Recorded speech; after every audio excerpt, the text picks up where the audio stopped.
Pemuda yang lecehkan wanita saat sholat ditetapkan jadi tersangka.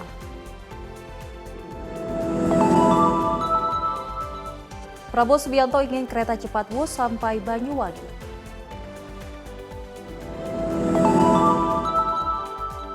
PKB buka suara soal Gubernur Riau terjaring OTT oleh KPK.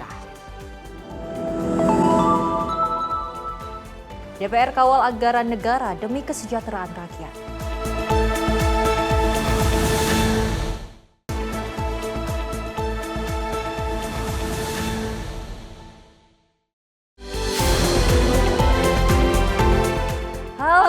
Selamat pagi pemirsa Simpo TV. Selamat pagi Sally. Selamat pagi Festi. Apa kabar pagi hari ini? Pagi hari.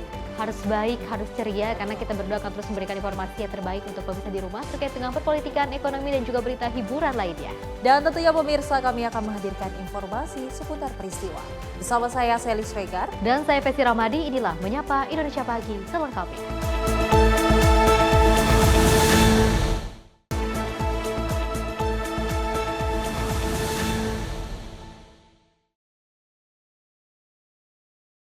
Pemirsa, kita awali dengan berita utama. Satuan Reskrim Polrestabes Medan menggerebek diduga gudang penampungan barang-barang hasil curian dan juga mengamankan 2 pekerja gudang. Harga barang hasil kejahatan ini dibeli pemilik gudang dengan harga murah dan bervariasi. Terungkapkan lokasi penampungan besi dan kayu diduga hasil kejahatan di Jalan Haji Anif, Deli Serdang, Sumatera Utara setelah petugas meringkus sejumlah tersangka yang dikenal dengan rayap besi dan kayu.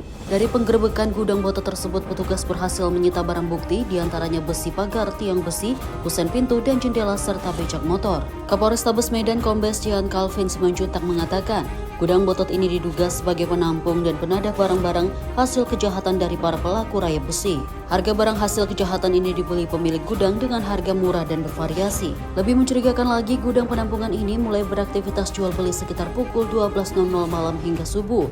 Sedangkan pada siang sampai sore hari, gudang penampungan tersebut tutup. Penadah, panglong, ataupun botot ini membelinya dengan harga tertentu yang sudah disepakati. Rata-rata 1 kilogram besi itu 5.000 sampai dengan 6.000 rupiah. Kelihatan kecil memang, tetapi ini masih berulang dan berulang.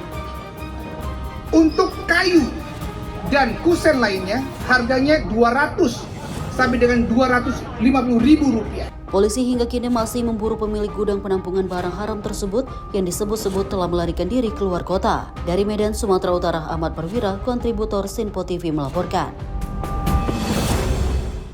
Pemirsa, polisi tetapkan pemuda yang melakukan pelecehan seksual dan penganiayaan terhadap seorang wanita muda di Bandar Lampung saat sedang sholat menjadi tersangka. Dari pemeriksaan tersangka yang ternyata salah satu pengurus masjid tersebut nekat melakukan pelecehan karena kerap menonton film porno dan menyukai korban. Warga amankan pemuda yang melecehkan dan menganiaya seorang wanita muda yang sedang sholat di salah satu masjid di wilayah Kecamatan Bumiwaras, Kota Bandar Lampung. Usai diamankan, pemuda berinisial TH tersebut langsung diserahkan ke pihak kepolisian dan kini telah ditetapkan menjadi tersangka. Pemuda tersebut ternyata merupakan salah satu pengurus masjid dan juga tetangga korban. Kapolsek Teluk Betung Selatan AKP Gali Ramadan mengatakan bahwa pelecehan dan penganiayaan ini sudah direncanakan tersangka sejak beberapa hari sebelum kejadian. Aksi itu nekat dilakukan tersangka karena kerap menonton film porno. Selain itu, tersangka juga ternyata menyukai korban meski tidak saling mengenal.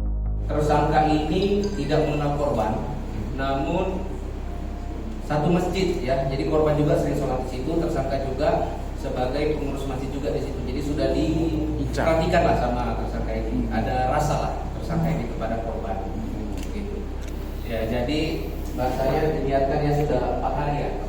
4 hari sebelum video kemarin viral ya. Jadi sudah memang diniatkan, kemarin lah baru ada kesempatan. Motifnya? Jadi yang pertama ini dia suka sama korban, namun tidak tersampaikan.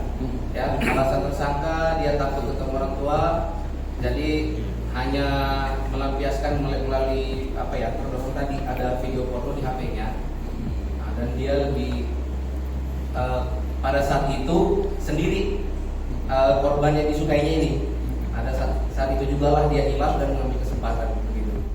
Saat ini polisi masih terus melakukan pendampingan dan memberikan trauma healing kepada korban. Sementara tersangka bakal dijerat dengan pasal 289 KUHP dan terancam hukuman pidana maksimal 9 tahun penjara. Dari Bandar Lampung, Immanuel Simorangkir, kontributor Simpo TV, melaporkan. Pemirsa, seorang pria di Bandar Lampung tega menghabisi nyawa mantan istrinya sendiri menggunakan cobek dan juga pisau. Aksi sadis tersebut pemirsa terjadi diduga akibat sakit hati setelah dituduh berselingkuh hingga menyebabkan hubungan rumah tangga keduanya retak.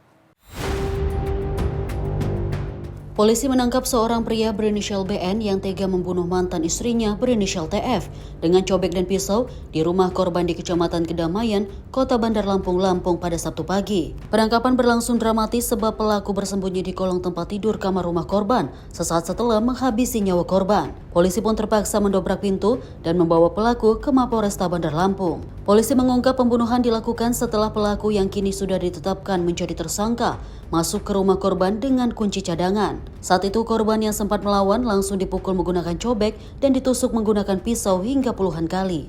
Dari pemeriksaan, tersangka mengaku tega membunuh mantan istrinya lantaran sakit hati dituduh selingkuh hingga mengakibatkan hubungan rumah tangga keduanya rusak. Di tempat kejadian perkara, petugas menyita sejumlah barang bukti, diantaranya sebuah cobek, 2 pisau dapur, dan pakaian yang berlumur darah. Jadi antara pelaku dan korbannya adalah pasangan suami istri yang sedang dalam masa akan bercerai.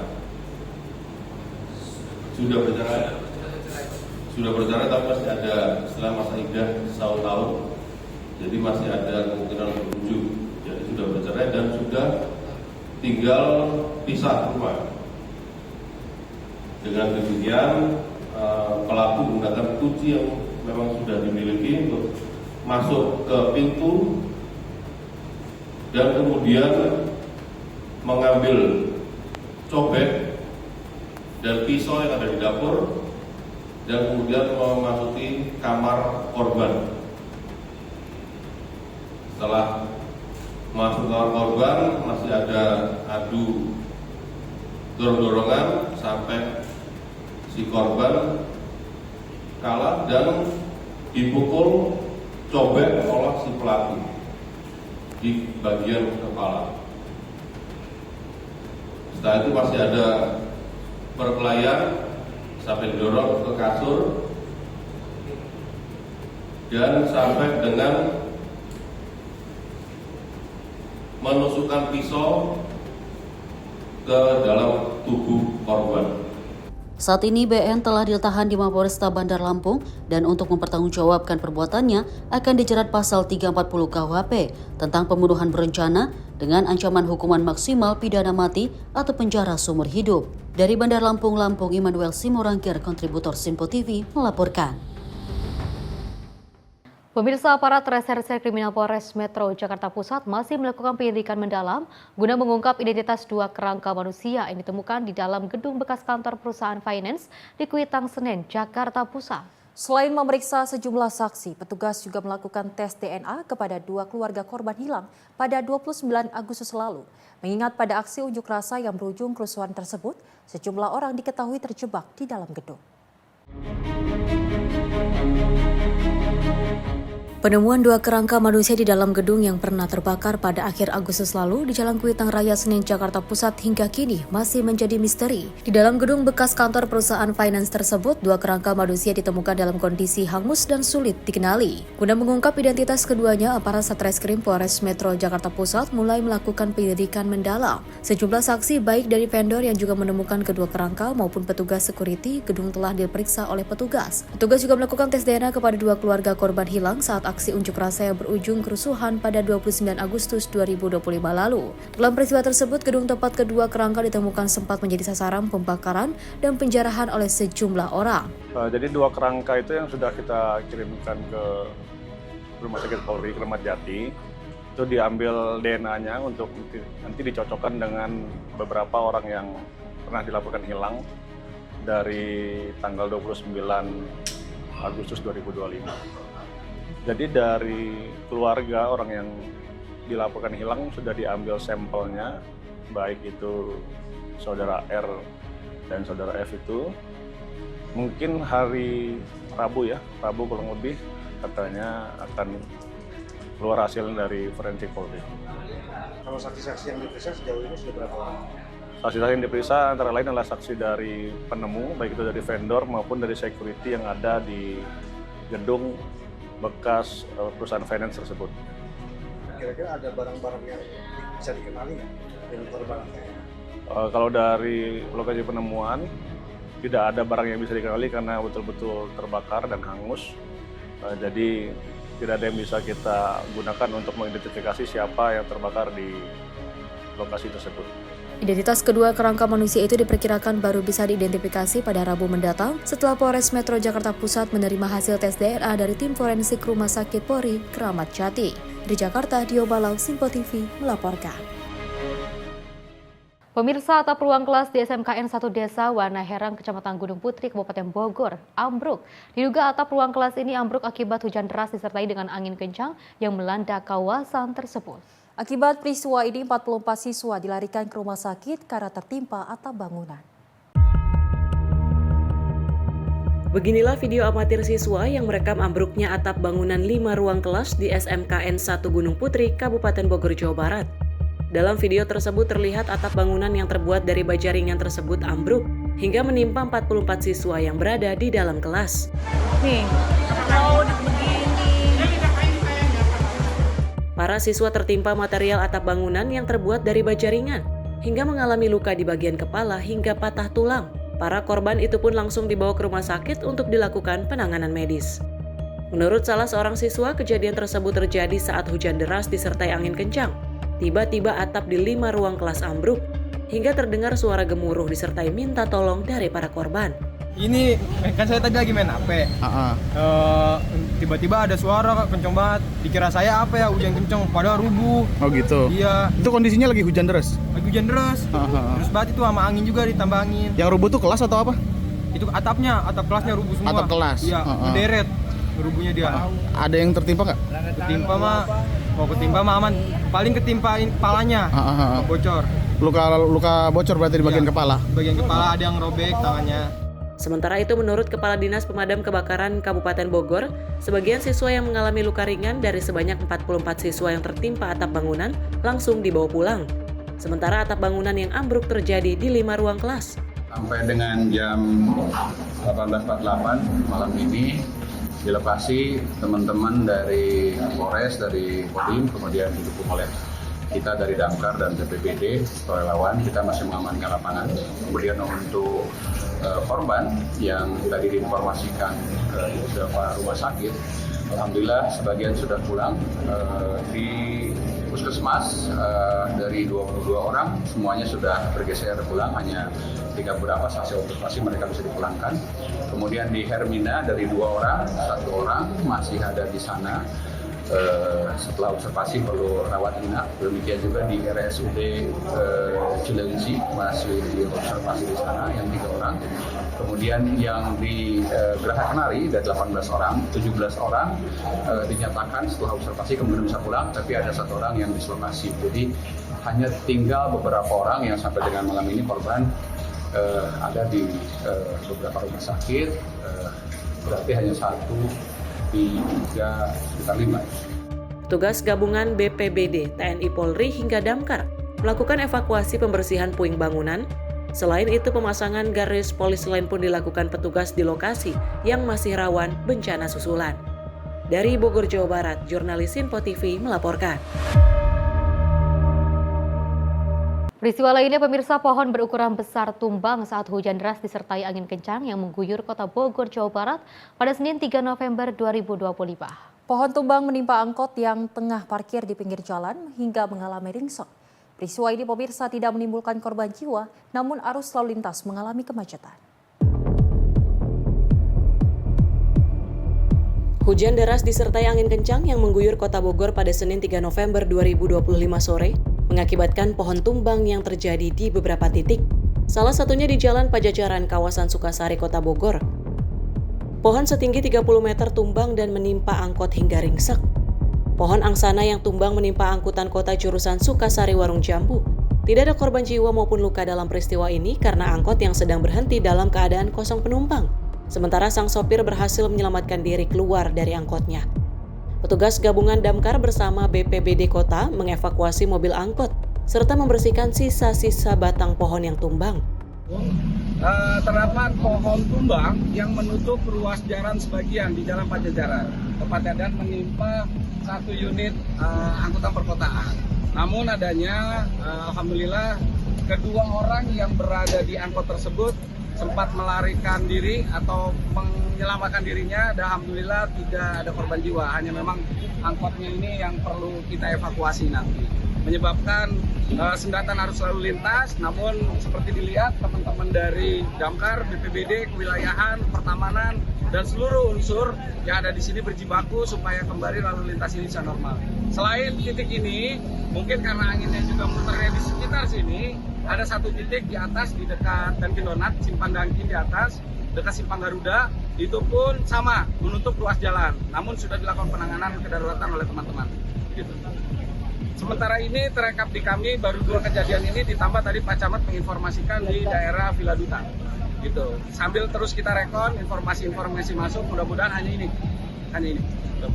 Petugas pemadam kebakaran bergerak cepat melakukan evakuasi karena lokasi kejadian berdekatan dengan Mako Damkar Sukasari. Dari Bogor, Jawa Barat, jurnalis Info TV melaporkan.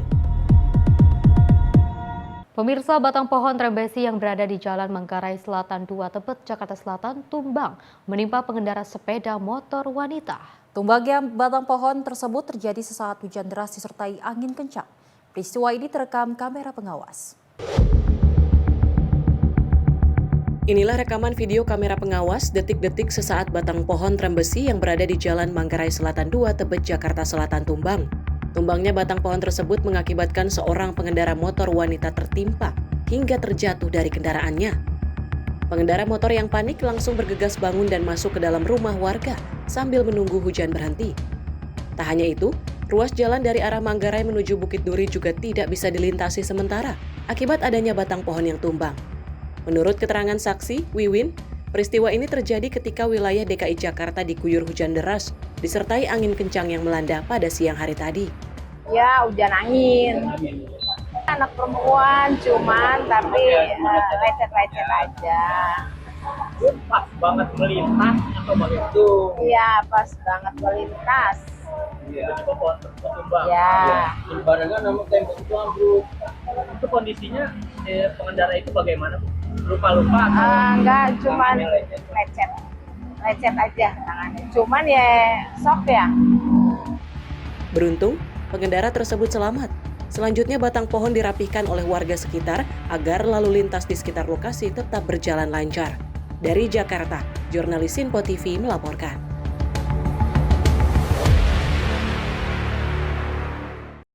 Sally dan juga pemirsa, kita ketahui memang bahwa kondisi cuaca saat ini cukup ekstrim sekali ya. Banyak sekali hujan deras di daerah mana-mana, terus juga disertai dengan angin kencang. Dan dipastikan ataupun pastinya juga ini ada beberapa peristiwa terkait dengan pohon yang tumbang. Tidak hanya tumbang juga berdampak kepada mobil yang lewat-lewat seperti itu, tapi juga kepada korban-korban lainnya. Dan mudah-mudahan dari kejadian ini bisa menjadikan sebuah pembelajaran untuk kita semua agar bisa jauh lebih berhati-hati lagi, apalagi kalau misalnya dalam kawasan yang mungkin berada ataupun banyak pohon-pohon, kita bisa hindari ya agar tidak terjadi seperti itu lagi. Dan kalau misalnya dengan keadaan darurat di luar sana, angin kencang, lebih baik kita di rumah saja, atau misalnya kalau orang-orang kantoran jangan dipaksakan untuk pulang secepatnya, tapi juga kita juga harus bagaimana melihat amannya di luar sana ya. Kalau sudah aman mungkin sudah bisa untuk pulang. Betul, memang dari Dinas Lingkungan Hidup kita berharap bahwasanya ada penebangan pohon karena memang ternyata di sekitaran Jalan Jakarta banyak sekali pohon-pohon yang sudah berusia tua dan besar. Betul. Karena memang kalau kita ketahui sebelumnya juga ada kejadian di Pondok Indah yang akhirnya pohon besar ini menimpa sebuah mobil yang akhirnya pengendara tersebut tewas. Kita berharap bahwasanya memang dengan musim yang cukup hujan deras dan angin yang kencang, ini menjadi sebuah perhatian bagi pemerintah Provinsi Jakarta ataupun pemerintah lainnya agar memang diperhatikan pohon-pohon yang besar agar bisa ditumbang.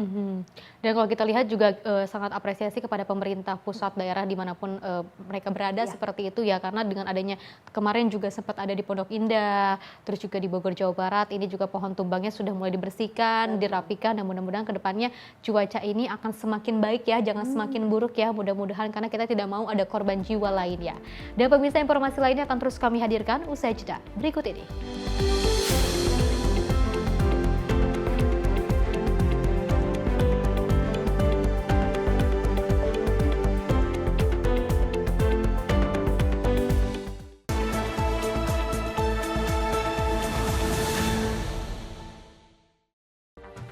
Rangkaian peristiwa penting kami hadirkan untuk menemani sore hari Anda.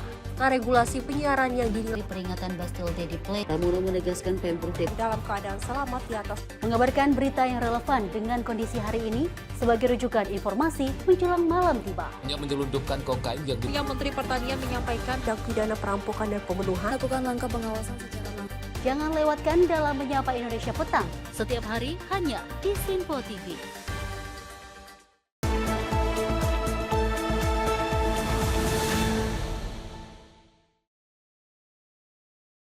Terima kasih pemirsa, Anda masih menyaksikan Menyapa Indonesia Pagi, di mana Presiden Prabowo Subianto meminta PT Kereta Api Indonesia memperbaiki aspek keamanan, kenyamanan, dan kebersihan pelayanan kereta api di Indonesia. Tentunya Presiden menyoroti layanan transportasi massal di wilayah Jabodetabek yang setiap hari digunakan masyarakat umum.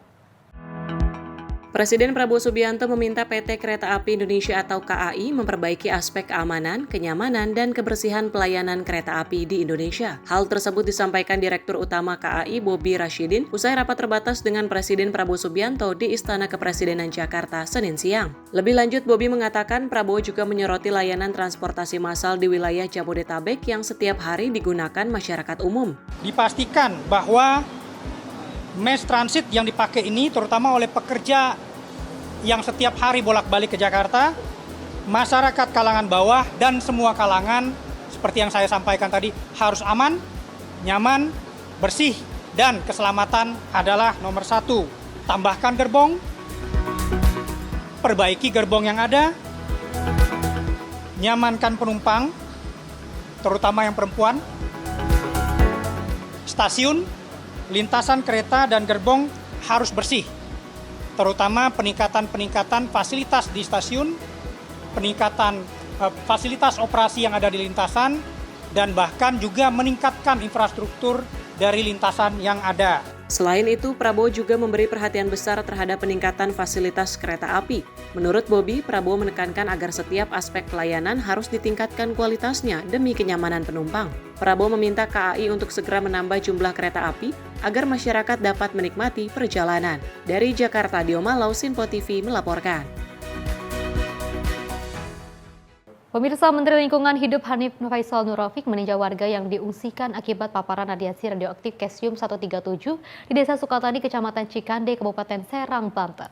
Peninjauan dilakukan untuk memastikan kondisi warga dalam keadaan sehat dan tetap dapat beraktivitas selama penanganan berlangsung.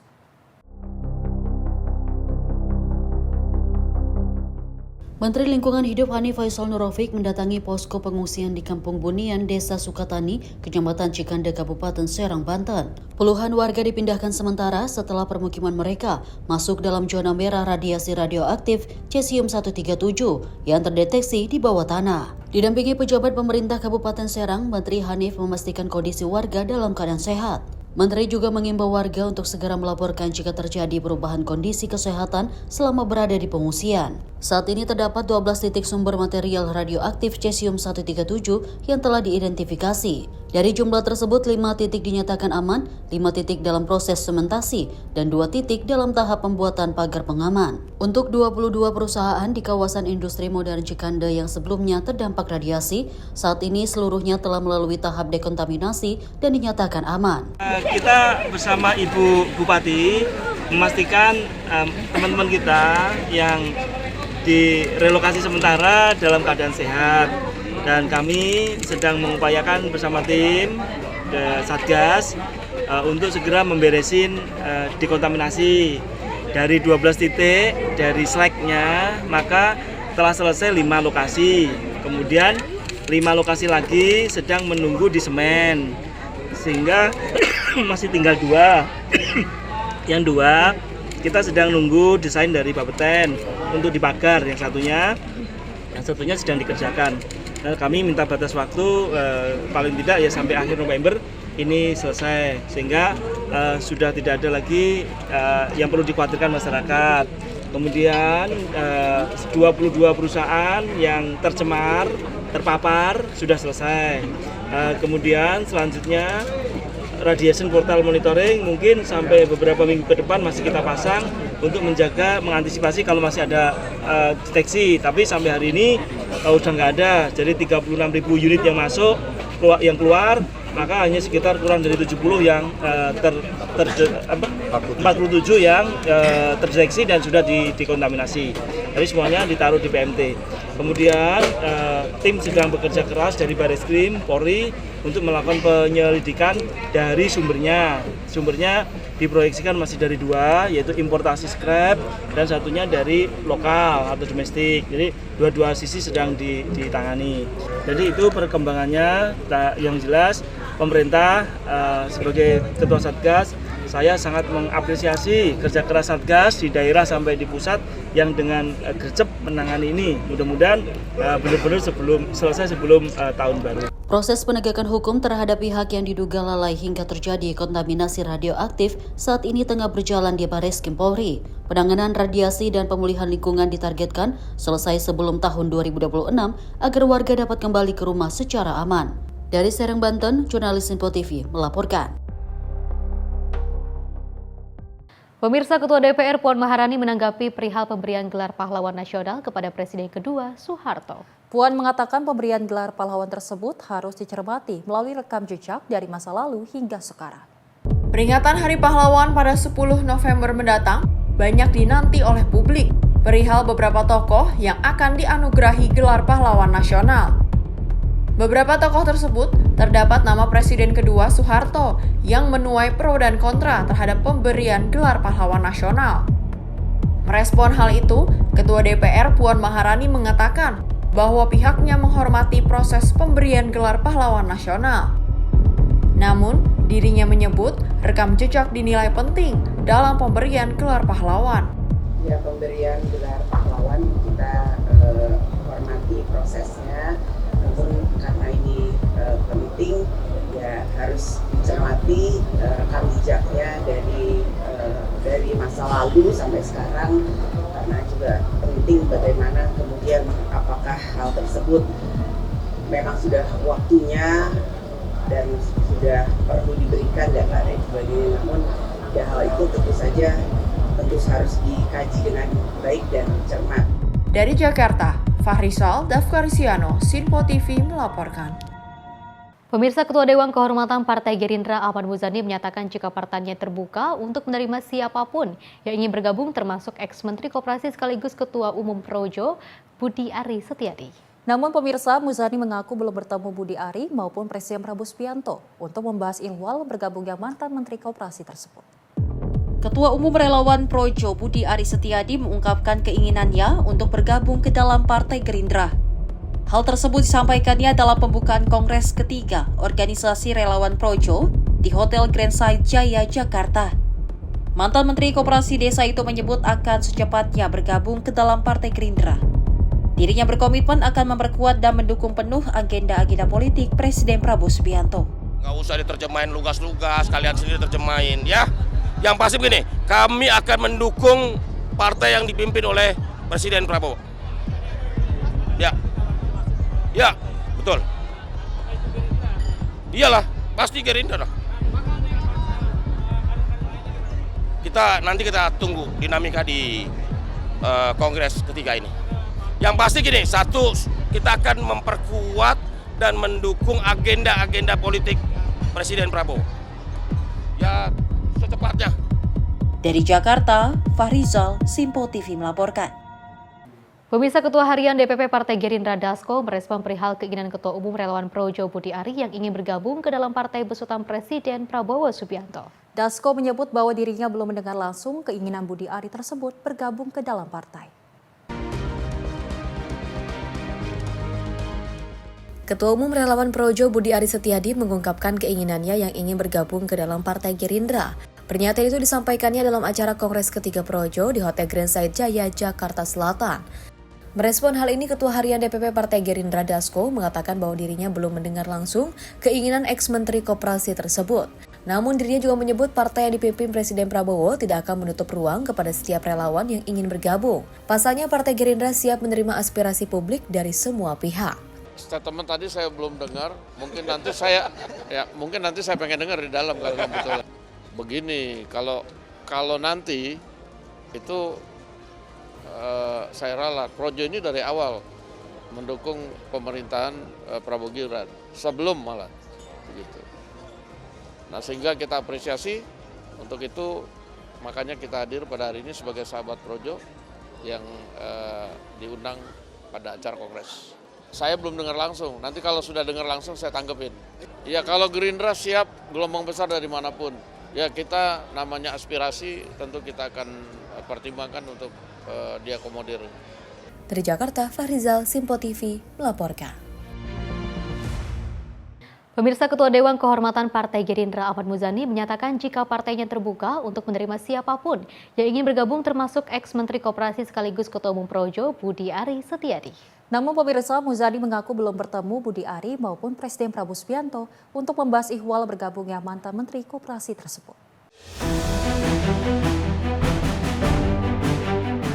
Ketua Dewan Kehormatan Partai Gerindra Ahmad Muzani mengungkapkan bahwa partainya terbuka yang dapat menerima dari berbagai latar belakang dengan syarat terpenuhi sebagai kader Gerindra yang baru.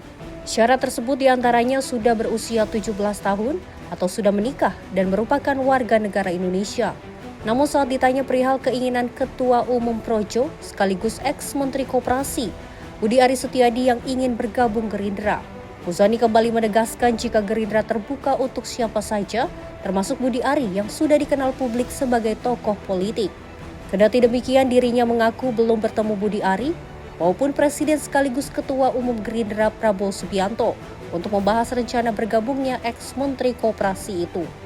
Partai Gerindra itu partai terbuka, partai yang menerima keanggotaan dari mana saja, yang penting dua. Satu, sudah berumur 17 tahun ke atas atau sudah menikah. Yang kedua, di warga negara Indonesia. Memenuhi dua syarat itu, saya kira kami bisa menerima siapa saja, dari mana saja, apalagi seorang Budi Ari yang saya kira kita semua sudah. Dari Jakarta, Fahrizal, Ahmad Amin, Simpo TV melaporkan. Selain itu, pemirsa, Kementerian Sosial dan Kementerian Perlindungan Pekerja Migran Indonesia bekerja sama dalam menyiapkan generasi siap kerja lewat program Sekolah Rakyat. Melalui program tersebut, para siswa nantinya akan mempelajari hal-hal yang belum pernah mereka temui di sekolah sebelumnya.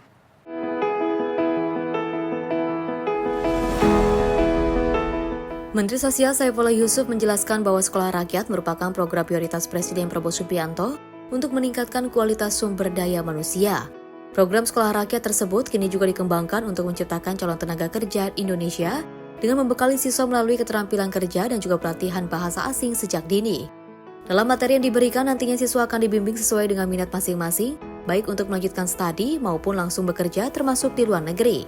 Hari ini Kementerian Sosial bersama Kementerian P2MI melakukan penandatanganan MOU yang tujuannya adalah meningkatkan kolaborasi dan sinergitas antar lembaga atau antar instrumen negara, yang tujuannya adalah tidak lain adalah untuk meningkatkan kualitas pelayanan pekerja migran, baik sebelum, ketika penempatan, dan sampai sesudah penempatan.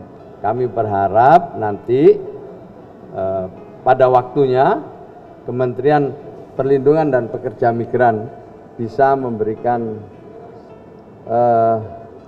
pembelajaran sejak dini kepada anak-anak siswa sekolah rakyat lewat informasi, lewat edukasi, lewat modul ajar yang memang dibutuhkan bagi anak-anak kita yang akan bekerja. Sementara itu, hingga kini sudah terdapat ratusan titik sekolah rakyat di berbagai daerah dengan ribuan siswa yang akan menjadi angkatan pertama pada 2028. Dari Jakarta, Betari, Mutianggiani, Simpo TV melaporkan.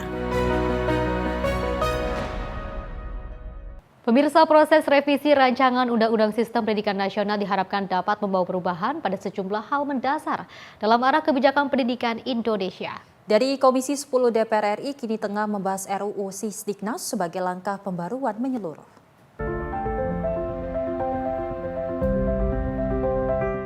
Alokasi anggaran pendidikan minimal 20% dari APBN menjadi sebuah amanat yang tertulis dalam Undang-Undang 1945. maka pendidikan menjadi salah satu prioritas dalam pembahasan DPR RI. Komisi 10 DPR RI kini tengah membahas RUU Sisdiknas sebagai langkah pembaruan menyeluruh yang mencangkup kurikulum, pembiayaan pendidikan, kesejahteraan guru, hingga keterpaduan antar jenjang pendidikan. Anggota Komisi 10 DPR RI Ledia Hanifah mengungkapkan undang-undang lama yang sudah lebih dari 23 tahun membutuhkan revisi pembaharuan yang menegaskan tujuan dan target dari kurikulum dasar, pembiayaan serta kesinambungan antara jenjang pendidikan. Kita akan melihat bahwa ada beberapa hal yang sudah berkembang terkait dengan kebutuhan pekerjaan, kemudian proses pembelajaran, kurikulum, itu semua hal yang harus kita perbaharui.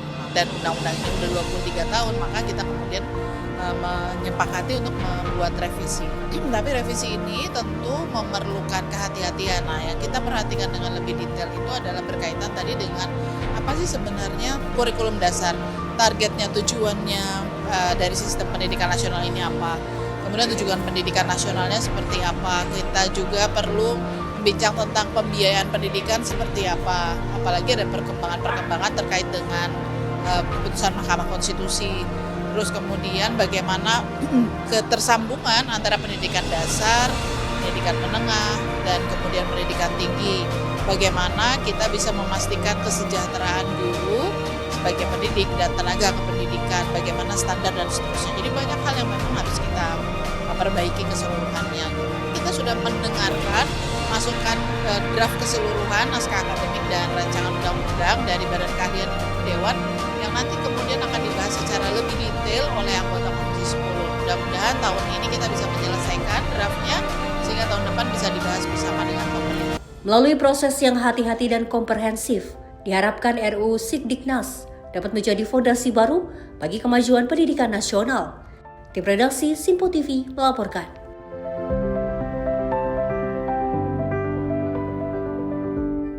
Ya, saya dan juga pemirsa terkait dengan rancangan pendidikan, tentu saja kita harus perbaharui seperti itu ya, harus ada perbaikan, apalagi ini sudah berpuluh-puluh tahun lamanya, ini belum ada pembaharuan yang lebih positif lagi, meskipun memang sudah ada kesejahteraan untuk para guru, untuk para anak-anak, dan juga kurikulumnya seperti apa, apalagi kan ini kan sudah kita masuk dalam kurikulum yang baru, tentu saja rancangan undang-undangnya juga harus diperbaharui. Kita ketahui memang sebelumnya Bupati Bandung ini mendapatkan apresiasi dari DPR RI ataupun dari Wakil DPR, Cucun Ahmad Samsuri mengatakan bahwa komitmennya untuk mesejahterakan guru honorer dan juga guru ngaji ini sangat luar biasa sekali, harus diacungi jempol loh seperti itu ya. Dan ternyata tidak hanya dari apresiasi ini saja, tapi rancangan undang-undangnya juga harus diperbaiki. Dan memang dari Komisi 10 telah menyetujui bagaimana rancangan undang-undang ini harus direvisi. Karena memang kalau kita lihat, mengingat ini sudah 23 tahun lamanya tidak dilakukan pembaharuan. Dan kita berharap bahwasanya isi dari rancangan undang-undang terkait kurikulum, kinerja ataupun tunjangan dari seorang guru, dan juga cara mengajar belajar dari sebuah sekolah ini dapat ditingkatkan. Karena memang dari pemerintahan Prabowo Subianto terus mengencarkan bagaimana pendidikan nomor 1 untuk melahirkan SDM unggul menuju Indonesia Emas 2045. Tentunya untuk menjadi negara yang maju, kita harus memerlukan pendidikan yang sangat bagus, baik, dan juga anak-anak yang berprestasi pastinya ya. Kalau kita lihat memang dari Presiden Prabowo Subianto sudah menggencarkan program makan bergizi gratis untuk pemenuhan gizi anaknya agar pendidikannya jauh lebih baik lagi. Itu juga sudah ada sekolah rakyat. Ini juga bagus sekali Sally terkait dengan fasilitasnya. Nah, semua tunjangan-tunjangan ini sudah diperbaharui dan juga sudah dilakukan, dipersiapkan. Maka dari itu percikan bumbu-bumbu lainnya ini juga harus dipersiapkan. Salah satunya adalah untuk memperbaharui terkait dengan rancangan undang-undang dari pendidikan. Dan pemirsa, informasi lainnya akan terus kami hadirkan usai jeda berikut ini.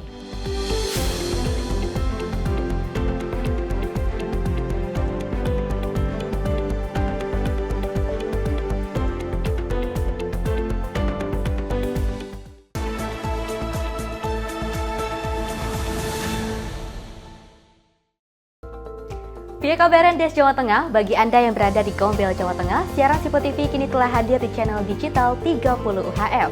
Segera scan ulang televisi digital Anda agar Anda bisa menikmati berbagai program menarik dari Simpo TV. Simpo TV, referensi berita politik masa kini.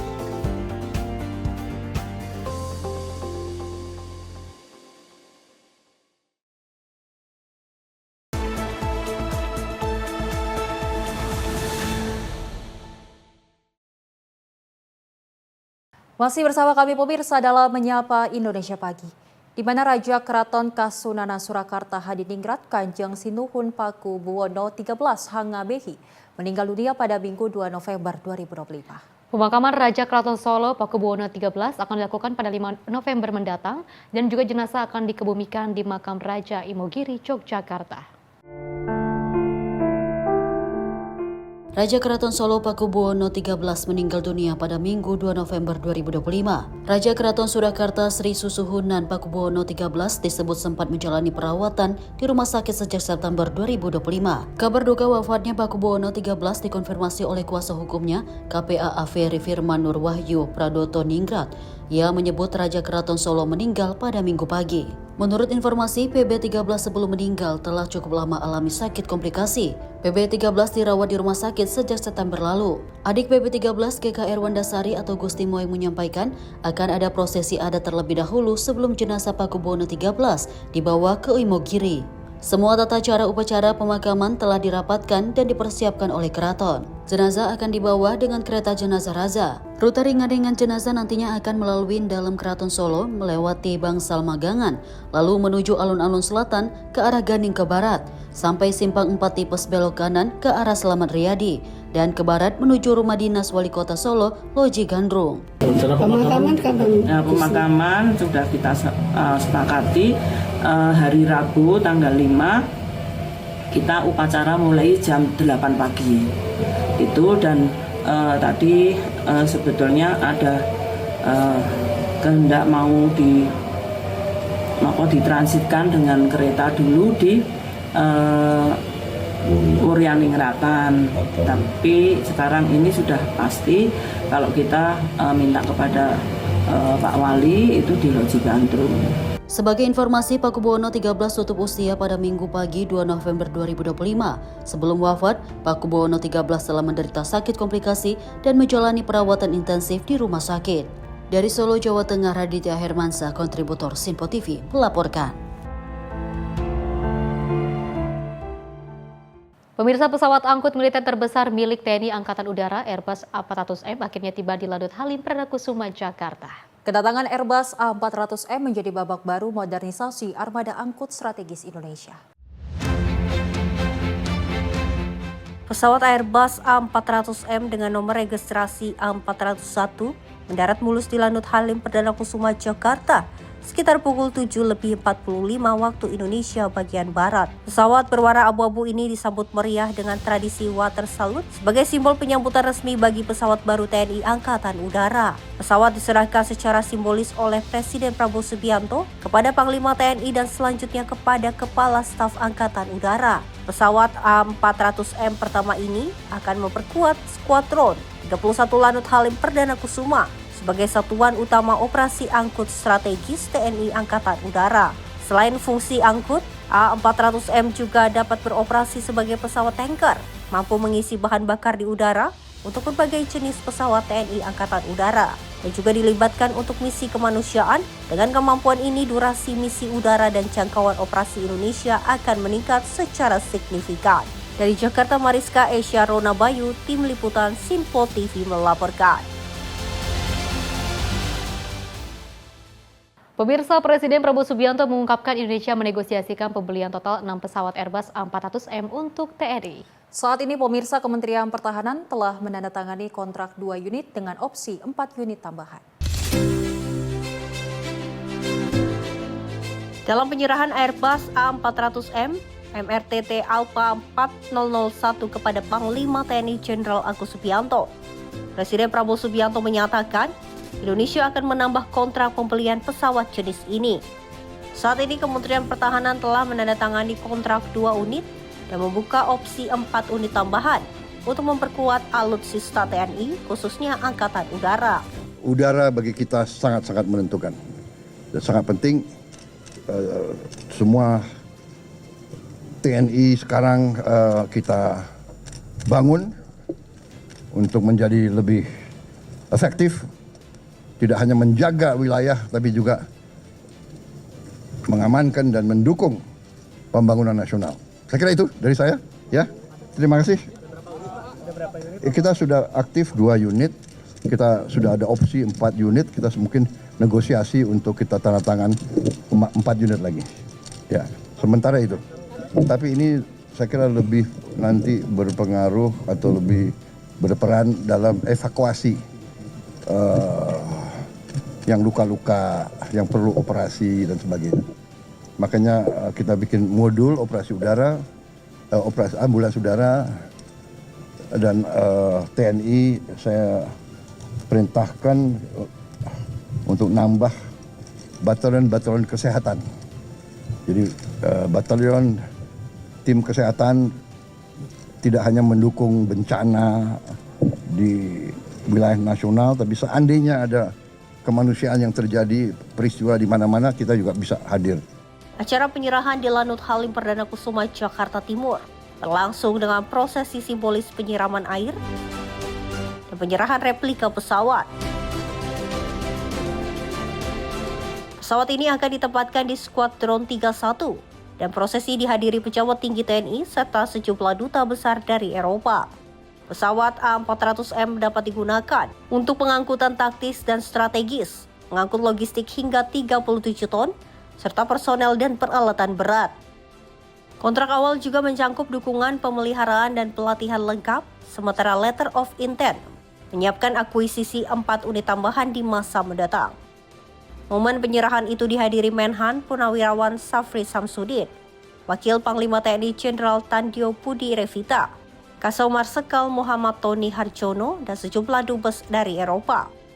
Tim redaksi Simpo TV melaporkan. Di sisi lain, pemirsa, Presiden Prabowo Subianto menegaskan pentingnya memperkuat kemampuan udara TNI dengan melengkapi pesawat A400M menggunakan modul ambulans udara. Fasilitas ini akan mendukung misi kemanusiaan dan evakuasi medis, baik di dalam negeri maupun di kawasan internasional. Presiden Prabowo Subianto menyatakan pemerintah segera memesan modul ambulans udara untuk pesawat angkut berat A400M. Langkah ini melanjutkan pengembangan fasilitas serupa yang sebelumnya telah dimiliki pesawat C-130 Hercules.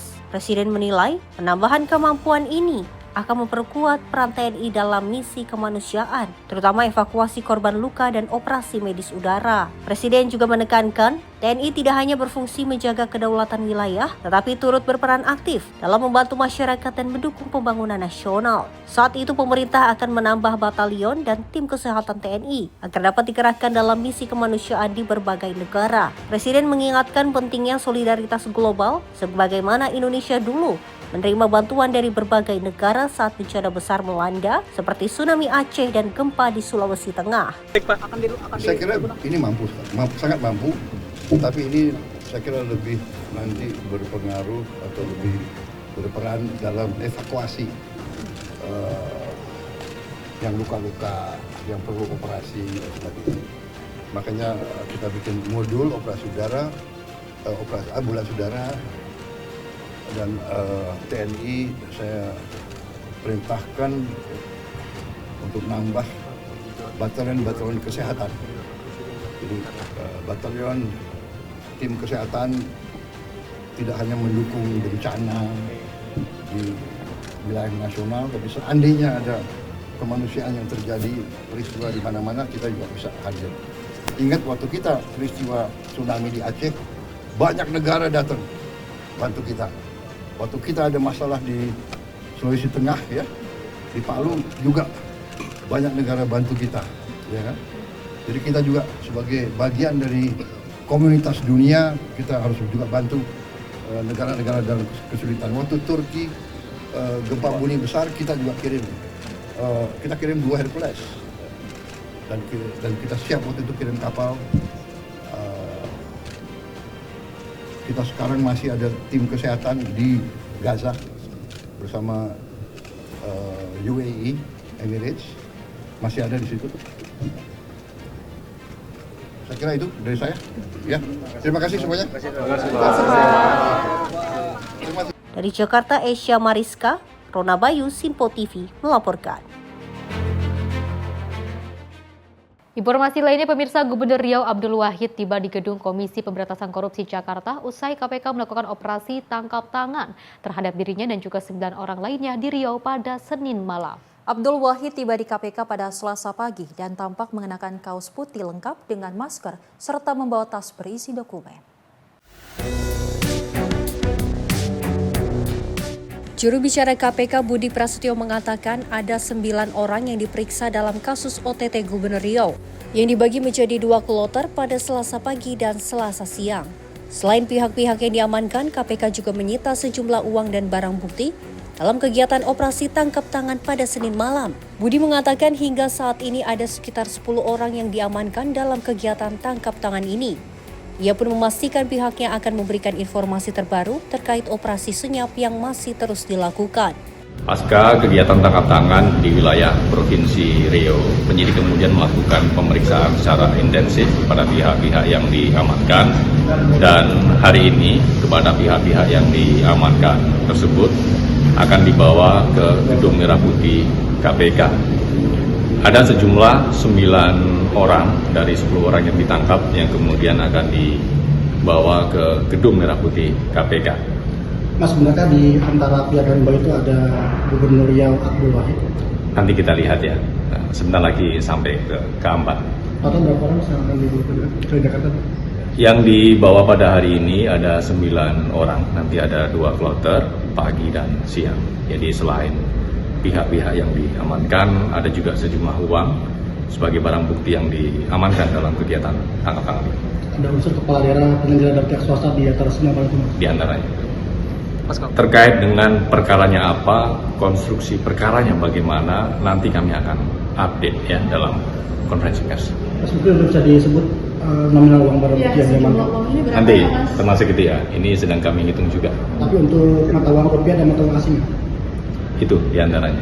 Atau uang asing dan asing? Dolar, Singapura, Amerika? Nanti, detailnya nanti ya. Mas, jadi Gubernur bisa dikonfirmasi ada di rombongan ini? Kita sambil tunggu, karena sebentar lagi sampai ke keempat. Oke. Nanti kita update lagi. Oke, terima kasih. Dari Jakarta, Sri Dewi Andayani, Mutia Anggaini, Simpo TV melaporkan. Pemirsa, Ketua DPR Puan Maharani juga menanggapi perihal Gubernur Riau Abdul Wahid yang terjerat operasi tangkap tangan oleh Komisi Pemberantasan Korupsi atau KPK. Dan Puan meminta agar dapat menghormati proses hukum yang sedang berjalan dan berharap hal tersebut tidak terulang kembali. Komisi Pemberantasan Korupsi menggelar operasi tangkap tangan terhadap 10 orang, termasuk Gubernur Riau Abdul Wahid. Hal tersebut dibenarkan langsung oleh juru bicara KPK Budi Prasetyo. Menanggapi hal ini, Ketua DPR Puan Maharani menyebut untuk dapat menghormati proses hukumnya. Puan berharap kejadian itu agar tidak terulang kembali. Dirinya mengimbau seluruh eksekutif hingga kepala daerah untuk dapat lebih mawas diri. Terkait dengan OTT ya kita hormati proses hukumnya, dan ya harapannya jangan sampai terulang lagi hal-hal seperti itu. Jadi seluruh eksekutif, kepala daerah dan siapapun untuk lebih bisa mawas diri. Dari Jakarta, Fahrizal, Davarizkiano, Simpo TV melaporkan. Wakil Ketua Umum PKB Cucun Ahmad Samsurijal angkat bicara terkait dengan kadernya sekaligus Gubernur Riau Abdul Wahid yang terjaring operang tangkap tangan oleh Komisi Pemberantasan Korupsi. Cucun mengatakan bahwa pihaknya masih menunggu keterangan resmi dari KPK. Wakil Ketua Umum Partai Kebangkitan Bangsa Cucun Ahmad Samsurijal menjelaskan partainya belum dapat menentukan langkah lebih lanjut terkait kadernya sekaligus Gubernur Riau Abdul Wahid yang terjadi OTT oleh Komisi Pemberantasan Korupsi. Menurutnya informasi yang beredar masih terbatas dan baru sebatas pemeriksaan terhadap beberapa pihak termasuk Kepala Dinas di lingkungan pemerintahan Provinsi Riau. Cucu menegaskan Partai Kebangkitan Bangsa akan menunggu status hukum Abdul Wahid sebelum memutuskan sikap politik maupun bantuan hukum. Sementara itu KPK belum mengumumkan secara resmi dugaan kasus yang menjerat Abdul Wahid dan masih memeriksa sejumlah pihak yang ditangkap dalam OTT tersebut.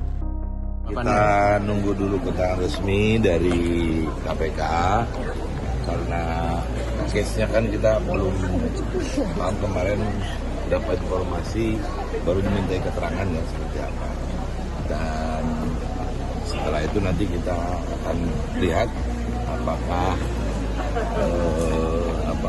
keterangan dari KPK ini sudah betul-betul mengarah keterlibatan misalkan dari pimpinan daerahnya. Kita nunggu dulu, statusnya kan belum tahu. Ya kita melihat dulu tadi, berangkatnya dari keterangan yang akan disampaikan oleh KPK-nya seperti apa. Belum bisa mengambil langkah apa-apa gitu. Dari Jakarta, Fahrizal Ahmad Amin, Simpo TV melaporkan.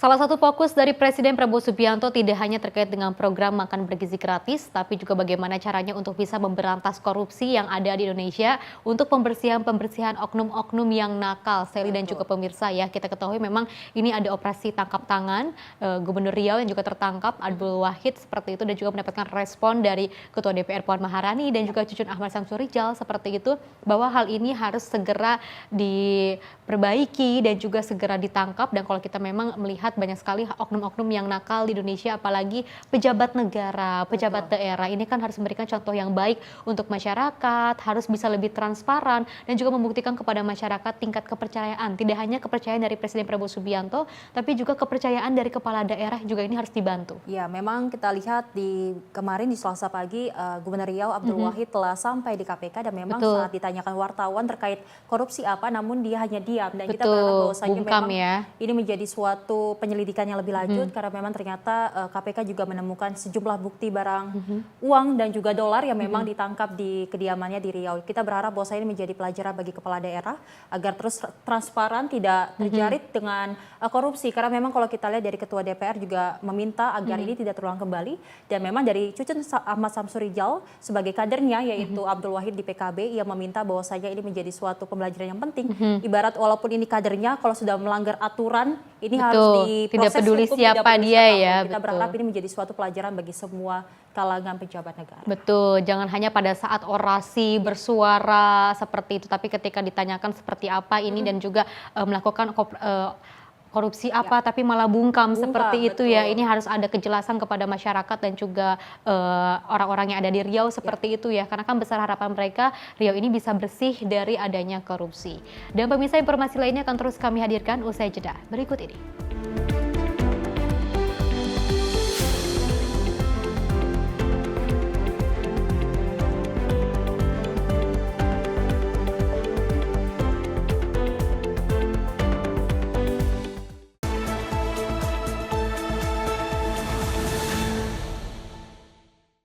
Apa saja peristiwa terhangatnya akan menemani Anda di waktu istirahat siang? Penting dengan Perdana Menteri Malaysia Anwar Ibrahim. Polisi menyita barang bukti dan beroperasi di Terminal 1B. Ia menyebut GBN bukan sekedar pameran. Beragam isu dan kejadian yang sedang menjadi sorotan kami sajikan secara aktual dan terpilih. Dan Wakil Ketua DPR RI Dasko ke masyarakat. Sebelumnya semua portal secara serentak. Jangan lewatkan Menyapa Indonesia Siang setiap Senin hingga Jumat hanya di Simpo TV.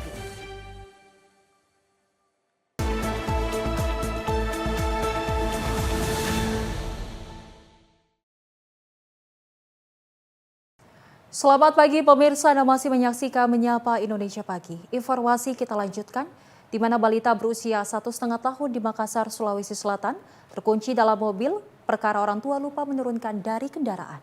Tim Rescue Dinas Pemadam Kebakaran dan juga Penyelamatan Makassar pun mengevakuasi balita itu usai terjebak selama 3 jam. Satu kata yang terdengar sepele, lupa hampir saja menjadi penyebab hilangnya nyawa seorang balita di Makassar. Anak berusia 1,5 tahun berinisial ADL itu ditemukan terkunci selama 3 jam di dalam mobil setelah orang tuanya tanpa sadar meninggalkannya begitu saja. Peristiwa ini terjadi di Jalan Nipa-Nipa, Kecamatan Manggala, Makassar pada Minggu 2 November 2025 siang. Saat teriknya matahari menyengat, tubuh mungil itu terjebak dalam ruang tertutup yang suhunya bisa meningkat drastis setiap menitnya. Beruntung warga yang curiga segera melapor ke Dinas Pemadam Kebakaran dan Penyelamatan Makassar. Tim rescue tiba tepat waktu dan mengevakuasi korban hanya dalam 10 menit setelah membuka paka. Yang mengejutkannya, balita itu keluar dengan kondisi baik, tanpa luka, tanpa tangis, bahkan sempat tertawa kecil di pelukan petugas. Namun di balik kisah penyelamatan yang berakhir bahagia ini, ada peringatan keras bagi kita semua, terutama para orang tua muda. Di tengah rutinitas yang padat dan pikiran yang penuh beban, lupa seringkali datang diam-diam, bahkan dalam hal-hal yang paling penting seperti keberadaan anak sendiri. Tim redaksi Simpo TV melaporkan. Pemirsa, Satuan Reskrim Polrestabes Medan ini menggerebek diduga gudang penampungan barang-barang hasil curian dan mengamankan 2 pekerja gudang. Harga barang hasil kejahatan ini dibeli pemilik gudang dengan harga murah dan bervariasi.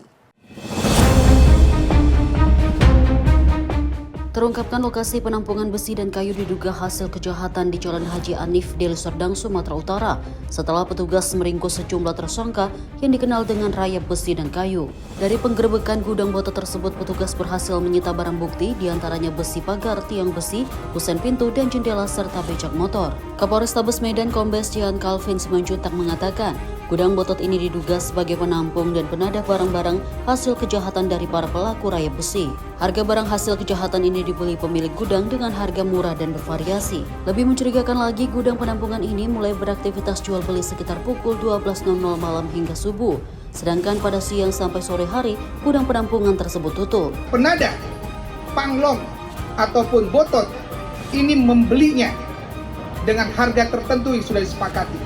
Rata-rata 1 kilogram besi itu 5.000 sampai dengan 6.000 rupiah. Kelihatan kecil memang, tetapi ini masih berulang dan berulang. Untuk kayu dan kusen lainnya harganya 200 sampai dengan 250.000 rupiah. Polisi hingga kini masih memburu pemilik gudang penampungan barang haram tersebut yang disebut-sebut telah melarikan diri keluar kota. Dari Medan, Sumatera Utara, Ahmad Perwira, kontributor Simpo TV melaporkan. Pemirsa, polisi tetapkan pemuda yang melakukan pelecehan seksual dan juga penganiayaan terhadap seorang wanita muda di Bandar Lampung saat sedang sholat menjadi tersangka. Dari hasil pemeriksaan tersangka yang ternyata salah satu pengurus masjid tersebut nekat melakukan pelecehan karena kerap menonton film porno dan menyukai korban. Warga amankan pemuda yang melecehkan dan menganiaya seorang wanita muda yang sedang sholat di salah satu masjid di wilayah Kecamatan Bumiwaras, Kota Bandar Lampung. Usai diamankan, pemuda berinisial TH tersebut langsung diserahkan ke pihak kepolisian dan kini telah ditetapkan menjadi tersangka. Pemuda tersebut ternyata merupakan salah satu pengurus masjid dan juga tetangga korban. Kapolsek Teluk Betung Selatan AKP Gali Ramadan mengatakan bahwa pelecehan dan penganiayaan ini sudah direncanakan tersangka sejak beberapa hari sebelum kejadian. Aksi itu nekat dilakukan tersangka karena kerap menonton film porno. Selain itu, tersangka juga ternyata menyukai korban meski tidak saling mengenal. Tersangka ini tidak mengenal korban, namun satu masjid ya. Jadi korban juga sering sholat di situ, tersangka juga sebagai pengurus masjid juga di situ. Jadi sudah diperhatikan lah sama tersangka ini. Ada rasa lah tersangka ini kepada korban. Gitu. Ya, jadi bahasanya diniatkannya sudah 4 hari ya. 4 hari sebelum video kemarin viral ya. Jadi sudah memang diniatkan, kemarin lah baru ada kesempatan. Jadi yang pertama ini dia disuka sama korban, namun tidak tersampaikan. Ya, alasan tersangka dia takut ketemu orang tua, jadi hanya melampiaskan melalui apa ya, terus tadi ada video porno di HP-nya. Nah, dan dia lebih pada saat itu sendiri korban yang disukainya ini. Ada saat itu juga lah dia hilang dan mengambil kesempatan. Saat ini polisi masih terus melakukan pendampingan dan memberikan trauma healing kepada korban. Sementara tersangka bakal dijerat dengan pasal 289 KUHP dan terancam hukuman pidana maksimal 9 tahun penjara. Dari Bandar Lampung, Immanuel Simorangkir, kontributor Simpo TV melaporkan. Peristiwa lainnya, pemirsa, seorang pria di Bandar Lampung tega menghabisi nyawa mantan istrinya sendiri menggunakan cobek dan pisau. Aksi sadis tersebut, pemirsa, terjadi diduga akibat sakit hati setelah dituduh berselingkuh hingga menyebabkan hubungan rumah tangga keduanya retak. Polisi menangkap seorang pria berinisial BN yang tega membunuh mantan istrinya berinisial TF dengan cobek dan pisau di rumah korban di Kecamatan Kedamaian, Kota Bandar Lampung pada Sabtu pagi. Penangkapan berlangsung dramatis sebab pelaku bersembunyi di kolong tempat tidur kamar rumah korban sesaat setelah menghabisi nyawa korban. Polisi pun terpaksa mendobrak pintu dan membawa pelaku ke Mapolresta Bandar Lampung. Polisi mengungkap pembunuhan dilakukan setelah pelaku yang kini sudah ditetapkan menjadi tersangka masuk ke rumah korban dengan kunci cadangan. Saat itu korban yang sempat melawan langsung dipukul menggunakan cobek dan ditusuk menggunakan pisau hingga puluhan kali. Dari pemeriksaan, tersangka mengaku tega membunuh mantan istrinya lantaran sakit hati dituduh selingkuh hingga mengakibatkan hubungan rumah tangga keduanya rusak. Di tempat kejadian perkara, petugas menyita sejumlah barang bukti, diantaranya sebuah cobek, 2 pisau dapur, dan pakaian yang berlumur darah. Jadi antara pelaku dan korban adalah pasangan suami istri yang sedang dalam masa akan bercerai.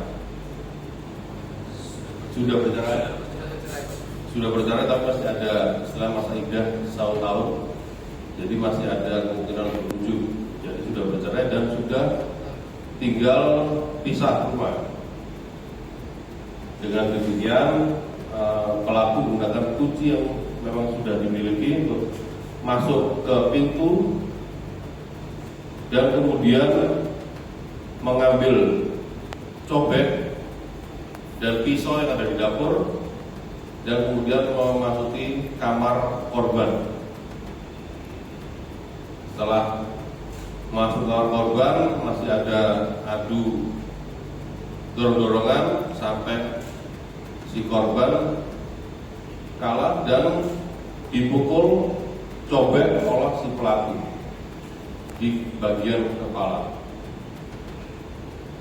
Setelah itu masih ada perkelahian sampai didorong ke kasur dan sampai dengan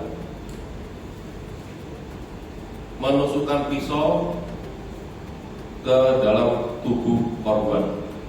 Saat ini BN telah ditahan di Mapolresta Bandar Lampung dan untuk mempertanggungjawabkan perbuatannya akan dijerat pasal 340 KUHP tentang pembunuhan berencana dengan ancaman hukuman maksimal pidana mati atau penjara seumur hidup. Dari Bandar Lampung, Immanuel Simorangkir, kontributor Simpo TV melaporkan. Pemirsa, Takeda bekerja sama dengan pemerintah dan pemangku kepentingan di bidang kesehatan menyelenggarakan acara media briefing bertajuk urgensi dan kepemimpinan Indonesia dalam perjuangan melawan dengue. Langkah ini pemirsa sebagai bagian dari upaya memperkuat kewaspadaan terhadap peningkatan kasus dengue di musim hujan.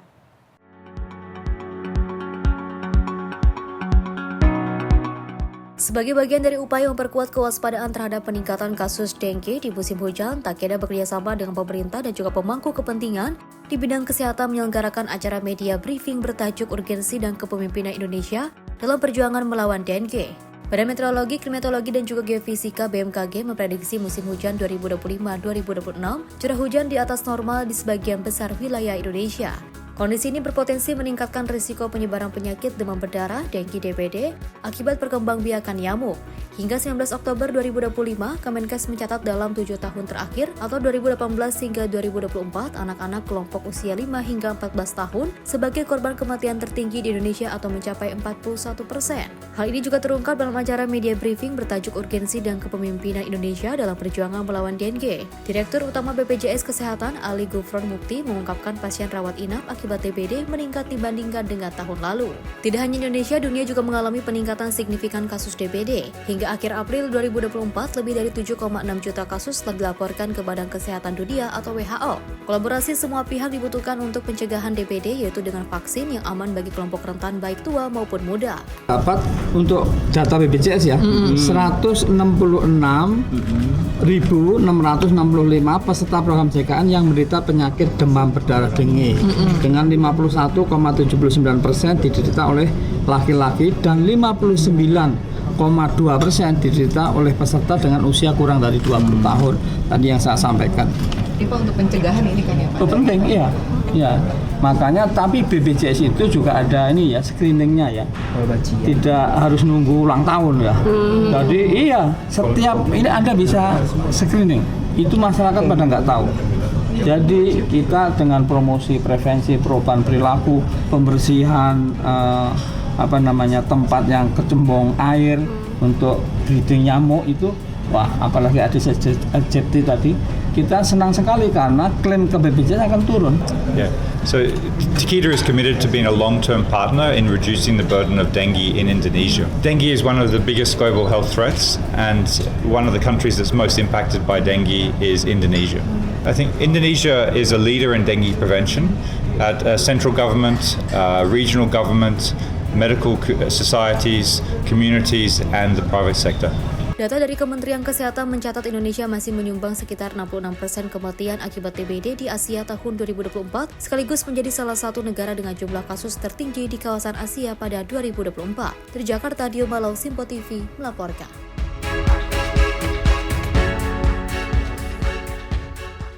Dari Ketua DPR RI Puan Maharani menegaskan bahwa jajaran pemerintah harus memiliki tekad kuat untuk memberantas budaya kerja yang menghambat pelayanan publik. Dan Puan mengingatkan bahwa tugas negara adalah untuk mempermudah urusan rakyat, bukan memperumitnya.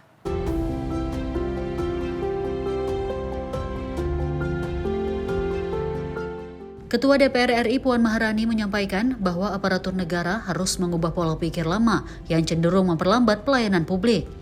Pasalnya hal itu telah menghambat kemajuan dan menjauhkan negara dari rakyatnya. Puan menekankan perlu adanya perubahan cara berpikir dan cara bekerja agar negara hadir sebagai pelayan yang cepat, mendengar, dan memberdayakan rakyat. Dirinya mengajak seluruh anggota DPR dan DPD RI untuk memastikan setiap kebijakan menguatkan keberpihakan negara kepada rakyat melalui legislasi, pengawasan, dan anggaran. Kita harus melakukan perombakan cara berpikir dan cara bekerja, bahwa tugas negara bukanlah memperumit urusan rakyat, melainkan mempermudahnya. Dalam setiap kebijakan dan tindakan, orientasi kita harus jelas, menghadirkan negara yang cepat melayani, bukan lambat beralasan, negara yang menolong, bukan menunda, negara yang mendengar, bukan mengabaikan. Dari Jakarta, Tim Liputan Simpo TV melaporkan. Pemirsa, Presiden Prabowo Subianto ini meresmikan wajah baru Stasiun Tanah Abang di Jakarta Pusat. Peresmian ini menandai langkah pemerintah dalam meningkatkan kenyamanan dan pelayanan transportasi publik. Presiden Prabowo Subianto meresmikan Stasiun Tanah Abang baru Jakarta Pusat pada Selasa 4 November 2025 setelah hampir 2 tahun direvitalisasi. Peresmian ditandai dengan penekanan tombol bersama. Prabowo tiba pada pukul 11.20 waktu Indonesia Barat, didampingi pejabat negara dan Direktur Utama PT KAI, serta diawali dengan peninjauan KRL komuter lain rute Manggarai Tanah Abang. Dalam pidatonya, Prabowo mengapresiasi modernisasi transportasi publik dan menekankan pentingnya menjaga serta meningkatkan infrastruktur kereta api seiring jutaan penumpang yang dilayani setiap tahun. Kepala negara juga mendorong perbaikan kenyamanan stasiun dan penambahan gerbong untuk mengantisipasi kepadatan penumpang. Dengan mengucap Bismillahirrahmanirrahim, pada siang hari ini, 4 November 2025, saya Prabowo Subianto, Presiden Republik Indonesia, meresmikan Stasiun Tanah Abang baru.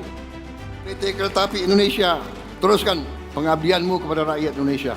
Kereta api kebanggaan kita. Kereta api dari dulu, kalau di Jawa dulu panggilannya apa? Sepur. Ya. Sepur. Tapi jaga kebersihan. Ya. Rel-rel kereta api dijaga, keamanan, keselamatan, pintu-pintu lintasan harus segera dibangun. Tidak boleh ada kecelakaan lagi. Stasiun Tanah Abang baru kini menampilkan fasad modern ornamen oval di lantai 2 dan jalur pejalan kaki khusus tanpa gangguan pedagang kaki 5. Revitalisasi yang dimulai April 2023 ini selesai tahun 2025 dengan stasiun dimulai beroperasi sejak Februari, diproyeksikan menjadi titik awal transformasi stasiun di Indonesia. Tim redaksi Simpo TV melaporkan. Pemirsa, Presiden Prabowo Subianto juga menegaskan komitmennya untuk menyelesaikan polemik pembiayaan proyek kereta cepat Jakarta-Bandung atau WUS. Ia memastikan negara akan hadir dan bertanggung jawab atas keberlanjutan proyek transportasi tersebut.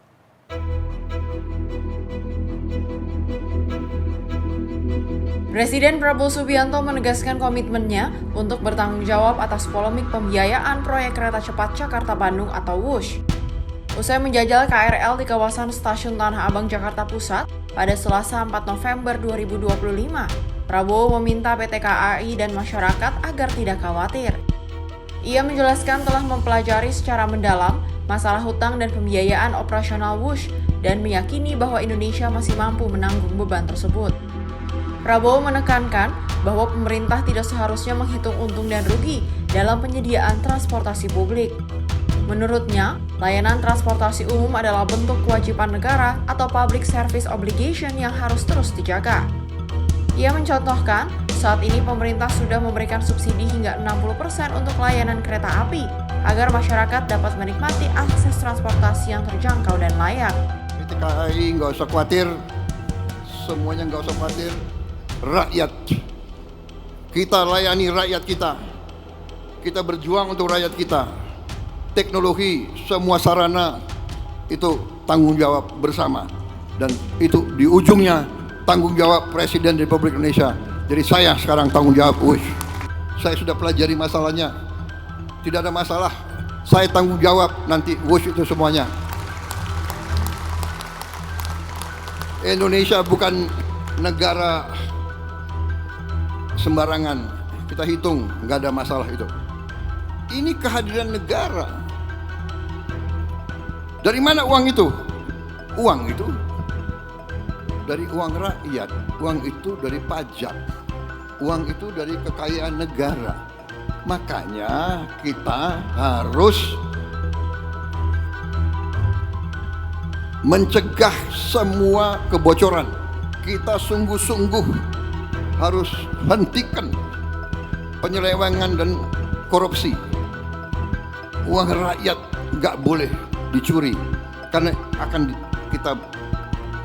kita kembalikan kepada pelayanan untuk rakyat. Proyek kereta cepat WUSH yang dimulai pada 2016 dan diresmikan pada 2023 diketahui memiliki hutang sekitar 118 triliun rupiah. Polemik pembiayaan proyek ini masih berlangsung, sementara pemerintah bersama Badan Pengelola Investasi dan Antara terus mencari solusi terbaik. Menteri Koordinator Bidang Infrastruktur dan Pembangunan Kewilayahan, Agus Harimurti Yudhoyono, menyampaikan bahwa Presiden memastikan negara akan hadir untuk menyelesaikan persoalan ini, termasuk dengan kemungkinan menggunakan dana APBN. Tim redaksi Sinfo TV melaporkan. Presiden Prabowo Subianto juga pemirsa menyampaikan keinginannya agar kereta cepat WUSH tak sekedar sampai Surabaya, Prabowo juga ingin WUSH tersambung sampai Banyuwangi. Presiden Prabowo Subianto menyatakan bahwa pembangunan infrastruktur transportasi modern seperti WUSH tidak boleh berhenti di tengah jalan. Presiden Prabowo Subianto menyampaikan keinginannya agar kereta cepat WUSH tak sekadar sampai Surabaya. Prabowo ingin WUSH tersambung sampai Banyuwangi. Menurut Presiden Prabowo, manfaat sosial, ekonomi, dan lingkungan dari kehadiran kereta cepat jauh lebih besar dibanding beban finansial. Prabowo juga menegaskan proyek kereta cepat menjadi simbol kerjasama Indonesia dan Cina dan juga langkah penting untuk transfer teknologi transportasi modern di dalam negeri. Prabowo menekankan bahwa Indonesia memiliki kemampuan finansial yang cukup untuk mengelolanya tanpa membebani anggaran pendapatan dan belanja negara atau APBN secara langsung. Saya minta tidak hanya Surabaya, Banyuwangi. Kemudian nggak usah khawatir apa itu ribut-ribut WUSH. Saya sudah pelajari masalahnya. Tidak ada masalah. Saya tanggung jawab nanti WUSH itu semuanya. Indonesia bukan negara sembarangan. Kita hitung, nggak ada masalah itu. Ya. Jadi PT KAI nggak usah khawatir. Semuanya nggak usah khawatir. Rakyat, kita layani rakyat kita. Kita berjuang untuk rakyat kita. Teknologi, semua sarana itu tanggung jawab bersama. Dan itu di ujungnya tanggung jawab Presiden Republik Indonesia. Jadi saya sekarang tanggung jawab WUSH. WUSH itu semua public transport di seluruh dunia. Itu jangan dihitung untung rugi enggak. Hitung manfaat enggak untuk rakyat. Di seluruh dunia begitu. Ini namanya public service obligation. Redaksi Sinfo TV melaporkan. Pemirsa, KSSK menegaskan stabilitas sistem keuangan nasional tetap terjaga pada triwulan 3 2025 di tengah ketidakpastian global. Pertumbuhan ekonomi Indonesia diproyeksi tetap solid didukung koordinasi kebijakan fiskal, moneter, dan juga sektor keuangan.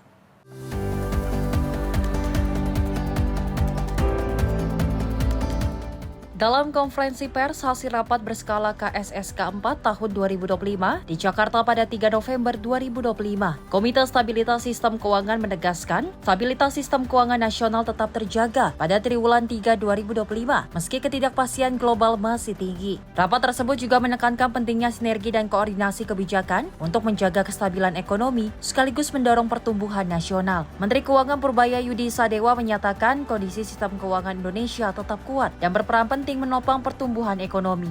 Meski perekonomian global menghadapi tantangan, seperti dampak tarif impor Amerika Serikat, tanda-tanda perbaikan mulai terlihat. Konsumsi rumah tangga dan investasi di Indonesia tetap terjaga berkat sinergi kebijakan fiskal, moneter, dan sektor keuangan. Stabilitas sistem keuangan triwulan 3 tahun 2025 tetap terjaga dan mendukung pencapaian pertumbuhan ekonomi dengan terus mewaspadai berbagai risiko global.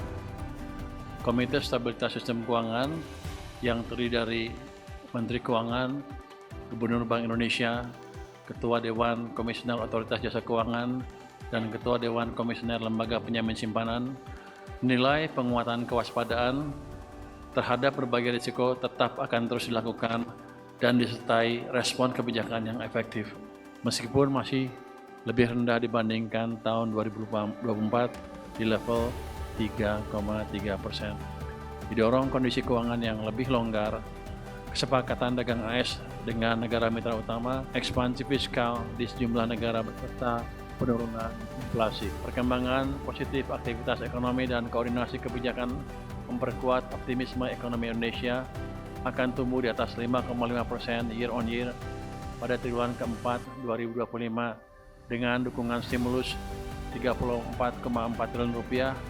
Secara full year 2025 diproyeksi pertumbuhannya akan mencapai 5,2%. Selain itu, belanja APBN diperkuat melalui program strategis, stimulus, dan insentif untuk sektor prioritas. Dana Moneter Internasional menaikkan proyeksi pertumbuhan ekonomi global 2025 menjadi 3,2%. Direktur Eksekutif Departemen Komunikasi Bank Indonesia Ramdan Denny Prakoso menegaskan KSSK akan terus memperkuat koordinasi antar anggota agar stabilitas sistem keuangan nasional tetap terjaga dan pertumbuhan ekonomi berkelanjutan. Tim redaksi Simpo TV melaporkan. Dari Lembaga Survei Pusat Riset Indonesia atau PRI merilis hasil survei nasional terbaru. Hasilnya, pemirsa, tingkat kepuasan publik terhadap pemerintahan Presiden dan Wakil Presiden Prabowo Subianto dan Gibran Rakabuming Raka ini mencapai angka 82,44%.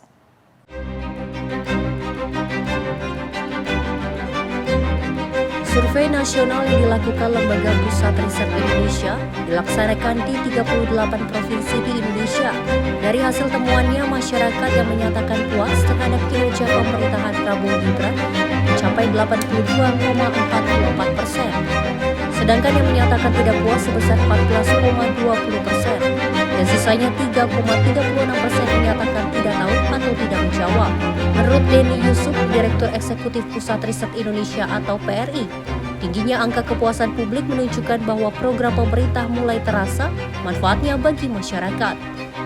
Program tersebut diantaranya makan bergizi gratis, sekolah rakyat, pemeriksaan kesehatan gratis, ketahanan pangan, dan program koperasi merah putih. Hasil survei juga mencatat sebanyak 20,55% publik mengapresiasi program makan bergizi gratis dan sekolah rakyat. Sementara 15,25% menilai pemerintah cepat dalam menegakkan hukum dan pemberantasan korupsi. Sisanya memberi nilai tinggi pada upaya pemerintah dalam ketahanan energi, pengurangan kemiskinan, dan pembangunan ekonomi kerakyatan. Dilihat secara keseluruhan ya, dengan angka sekitar 82,44%, ini sangat tinggi sebenarnya. Ini juga menjadi modal bagi pemerintahan Prabowo Gibran dalam 1 tahun ini untuk 4 tahun ke depan untuk lebih ditingkatkan kerja-kerja yang lebih dapat dirasakan oleh masyarakat. Itu aja sebenarnya. Dan ini menjadi modal utama karena 1 tahun itu menjadi krusial.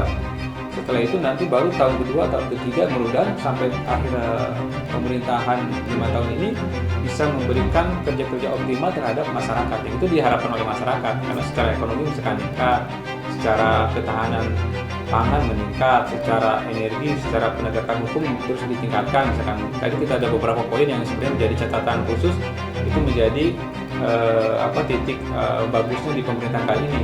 Program yang bagus, terus ketahanan energi, terus juga kerja-kerja hukum, penegakan hukum juga bagus. Saya kira itu perlu menjadi daya dorong untuk lebih lagi maju. Hasil survei PRI ini menegaskan bahwa program prioritas pemerintah telah memberikan dampak nyata bagi masyarakat. Namun PRI mengingatkan agar pemerintah tetap menjaga konsistensi dan transparan dalam setiap implementasi program. Dari Jakarta, Dio Malang, Simpo TV melaporkan. Ya, Sally dan juga pemirsa, terkait dengan kinerja dari Presiden Prabowo Subianto terkait dengan tingkat kepuasan dari masyarakat yang hingga saat ini sudah mencapai 82,5% seperti itu ya. Ternyata tidak harus menunggu sampai 1 tahun pemerintahan Presiden Prabowo Subianto, tapi dari 100 hari kerja Presiden Prabowo Subianto ini sudah terlihat tingkat kepuasannya juga sangat meningkat. Bahkan sebelum Presiden Prabowo Subianto menjadi presiden dan masih menjadikan calon seperti itu, banyak sekali masyarakat yang mulai puas, terus juga takjub dengan kinerja dari Presiden Prabowo Subianto. Bahkan tidak hanya dari masyarakat sendiri, tapi juga pejabat-pejabat negara lainnya seperti Donald Trump juga mengungkapkan bahwa apresiasi tinggi kepada Presiden Prabowo Subianto dalam memerintah ataupun memimpin Indonesia yang jauh lebih baik. Betul, memang dari angka 82,44% kita lihat bahwasanya angka kepuasan dari program pemerintah Prabowo Subianto dan Gibran Rakabuming Raka ini ada di program makan bergizi gratis. Betul. Ini menjadi peringkat pertama kepuasan dari masyarakat. Memang kalau kita lihat dari awal adanya program ini, banyak sekali masyarakat yang menunggu, bahkan dari ibu-ibu juga akhirnya bisa menabung uang jajan dari anak karena memang ternyata ada bekal dari pemerintah untuk anak-anaknya di sekolah. Ini kita berharap bahwasanya tidak hanya dari program EBG, dari program Koperasi Desa Kelurahan Merah Putih, ada juga program cek kesehatan gratis dan lainnya. Kita berharap bahwasanya ini berjalan dengan baik di 5 tahun pemerintahan Prabowo Subianto, dan memang kita berharap tidak hanya dari pengakuan di negara Indonesia, namun memang kita lihat pengakuan dari negara luar sudah menunjukkan bahwasanya ini takjub dan salut dengan adanya pemerintahan Prabowo Subianto.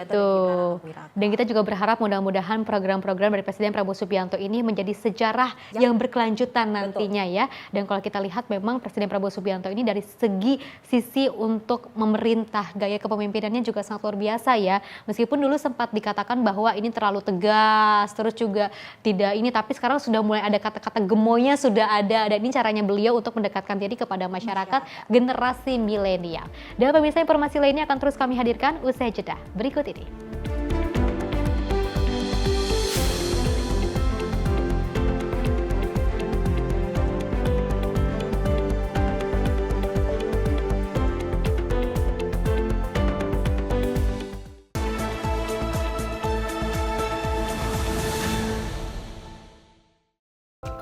Horas Maju Jual Medan. Untuk Anda yang berada di Bandar Baru, Sumatera Utara, kini Simpo TV hadir di channel digital 28 UHF. Jangan lupa terus lakukan scan ulang secara berkala agar Simpo TV hadir sebagai televisi terbaik di layar kaca Anda. Simpo TV, referensi berita politik masa kini.